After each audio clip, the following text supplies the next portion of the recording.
જૂનાગઢ જિલ્લાના માળિયાહાટીનામાં દીપડો પાંજરે પુરાયો।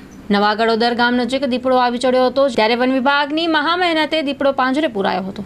માળિયા ફોરેસ્ટ વિભાગ અને નવા ગળોદર ગામની બાજુમાં આવેલ વાડી વિસ્તારમાં એક પુલ નીચે દીપડો આવી જતા ખેતરના માલિક ડોક્ટર સુધીરભાઈની વાડીએ દીપડો દેખાતા થોડીવાર તાત્કાલિક ધોરણે વન વિભાગને જાણ કરવામાં આવતા વન વિભાગના અધિકારીઓએ તાત્કાલિક દોડી આવ્યા હતા અને તાત્કાલિક ધોરણે પાંજરો મૂકતા દીપડો મહા મહેનતના અંતે પાંજરે પુરાયો હતો।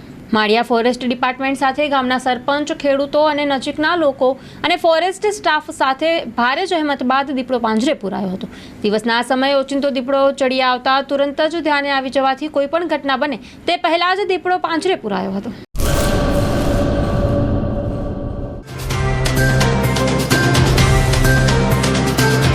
તમારા મનની વાત માં ન્યૂઝ લાઈવ ઉપર